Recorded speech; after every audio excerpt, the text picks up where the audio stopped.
जय श्री राम मित्रों। आज मैं सुनाऊंगा आपको श्री राम जन्मभूमि के लिए पहली गोली खाने वाले कार सेवक की कहानी। वीडियो में अंत तक मेरे साथ बने रहिएगा। तो यह घटना 30 अक्टूबर 1990 की है, जब आडवाणी जी ने सोमनाथ से रथ यात्रा आरंभ की थी अयोध्या के लिए, और वह बीच में फिर उनकी गिरफ्तारी भी हुई। तो उसी समय में विश्व हिंदू परिषद के जो अध्यक्ष हैं, अशोक सिंघल हो गए, उमा भारती जी हो गई, साध्वी ऋतंभरा जी हो गई, इस तरह के देशभक्त जो नेता थे, वे नौजवानों में, देशवासियों में अयोध्या राम मंदिर के लिए, कार सेवा के लिए उन्हें प्रोत्साहित किया करते थे। उन दिनों की ये बात है। तो ये घटना 30 अक्टूबर 1990 की है, जब वार्षिक महोत्सव हो रहा था। परिक्रमा का जो वार्षिक महोत्सव होता है अयोध्या में, वो होने वाला था। तो अयोध्या के ही रहने वाले एक वासुदेव गुप्ता होते हैं। उनकी उम्र लगभग 45 वर्ष होती है।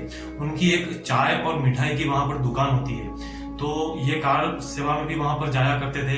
तो इनके जो मित्र हैं, वो व्यंग्य में उन्होंने इनको कहा कि लोग तो बाहर से यहाँ पर सेवा करने के लिए आ रहे हैं, मरने के लिए आ रहे हैं, और यहाँ के जो लोग हैं वो पैसा कमा रहे हैं दुकान पे। तो ये जो बात होती है वो वासुदेव गुप्ता को चुभ जाती है, और फिर वो निर्णय करते हैं कि जो 30 अक्टूबर को जो परिक्रमा का जो कार्यक्रम हो रहा है, बड़ा वार्षिक परिक्रमा का, उसमें उस उत्सव में ये जरूर भाग लेंगे। तो होता यह है कि 30 अक्टूबर के सुबह में ही इनके घर में कुछ पुलिस भी होते हैं, रिश्तेदार आते हैं और मित्र भी आते हैं। तो उनको ये चाय पिलाते हैं और तिलक भी करते हैं।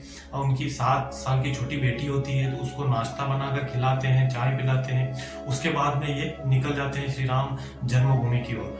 तो हनुमानगढ़ी के आगे एक जत्था जा रहा होता है, उसके साथ में ही एक जाते हैं परिक्रमा के लिए। और जन्मभूमि की परिक्रमा करके, भगवा लहरा करके जब ये वापस आ रहे होते हैं, तब उस समय क्या होता है कि जो तत्कालीन मुख्यमंत्री होते हैं, उनका आदेश होता है कि पुलिस को फायरिंग करने का, कार सेवकों पर फायरिंग कर सकते हैं। तो उनको, पुलिस को पूरी छूट मिली होती है। तो जब ये आ रहे होते हैं तो फिर पुलिस की क्या, उनको गोली लगती है। एक गोली पेट में लगती है, फिर वो झुकते हैं अपने साथियों को बचाने के लिए। तो 2 गोली फिर उनको कमर पे लगती है। कुल 3 गोली इनको लगती है। उसके बाद इनकी मौत होती है। और जब इनकी मृत्यु होती है तो उसकी सूचना इनके घर पे मिलती है। इनके घर पे इनकी धर्मपत्नी जी होती है, शकुंतला जी। तो वे जब ये सूचना सुनती हैं, तो शकुंतला जी और उनके साथ में 7 साल की बेटी दोनों ही हनुमानगढ़ी की तरफ दौड़ करके आते हैं। और जब वे आ रहे होते हैं तो सामने से ही उनको, जो उनके जत्थे के लोग होते हैं, कार सेवक, उनकी लाश को उठा के ला रहे होते हैं। तो उसमें पूरा खून सड़क पे गिर रहा होता है। उनके जो कपड़े होते हैं तो वे भी पूरे खून से सने होते हैं। तो उनकी बेटी आज ये कहानी बताते हुए कहती है कि उस समय ऐसा माहौल हो गया था, लोग बहुत आक्रोशित थे और बहुत सारे लोगों को गोली भी लगी थी। तो चारों तरफ मतलब लाशें भी पड़ी थी बहुत सारी। इस तरह का एक आक्रोशित लोग हो रहे थे और बहुत वैसा भयानक माहौल था। तो होता यह है कि फिर गुप्ता जी को, जो शहीद हुए थे, इनको फिर पुलिस पोस्टमार्टम करती है और सरयू नदी के किनारे पे फिर इनको सब फूलहार चढ़ाकर श्रद्धांजलि देते हैं। उसके बाद में इनका वहां पर अग्नि संस्कार किया जाता है। अंतिम संस्कार का प्रोग्राम वहां पर पूरा होता है। तो आज भी जो अयोध्या में इनकी बेटी है, वे ये पूरी घटना बताती है। और वे उसी पुराने मकान में, एक पुराना मकान होता है, उसमें छोटा सा कमरा है, जर्जरीभूत हुआ है। तो गरीबी का जीवन ये जी रही है और ये अपने पिता की कहानी एक गर्व से बताती है कि मेरे पिता इस तरह से, मतलब श्री राम जी प्रभु के लिए शहीद हुए थे।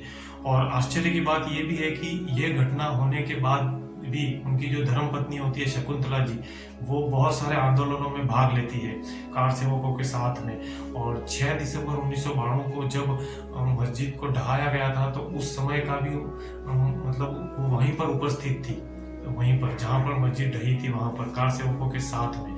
तो उनकी बेटी आज वो सारे फोटो दिखाती है, उसके पिता को जो गोली लगी थी तब की भी, और उसकी माता जो कार वहां पर उपस्थित थी, वो सारी पुरानी फोटो आज भी दिखाती है। और लेकिन इनकी, मतलब देखो कि इनकी कोई डिमांड नहीं है। ऐसी गरीबी में जीवन जीने के बावजूद भी उनकी कोई मांग नहीं है कि हमें कुछ मिले। वो तो बस गर्व से अपने पिता की ये कहानी बताती है। तो आज अभी जो मतलब एक प्राण प्रतिष्ठा होने वाली है श्री राम मंदिर की, और पूरे देश में दिवाली मना रहे हैं, तो हमें जो बलिदान हुए हैं, जो गुमनाम नायक हैं, जिनको कोई नहीं जानता, जिनको एक सांप्रदायिक मान करके जिनकी उपेक्षा की गई थी, ऐसे गुमनाम नायकों को हमें इज्जत देनी चाहिए, उन्हें दिल से याद करना चाहिए।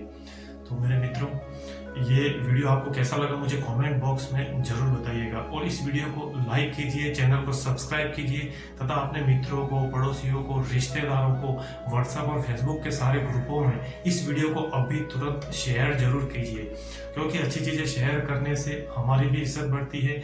और यह देशभक्ति का वीडियो अगर आप शेयर करेंगे तो दूसरे नौजवानों में भी देशभक्ति की भावना विकसित होगी, तो उसका जो पुण्य होगा वो पुण्य लाभ आपको होगा, ये सेवा हो जाएगी आपकी। तो आप शेयर जरूर करें। तो फिर मिलते हैं नेक्स्ट वीडियो में, तब तक के लिए दीजिए मुझे इजाजत। जय श्री राम।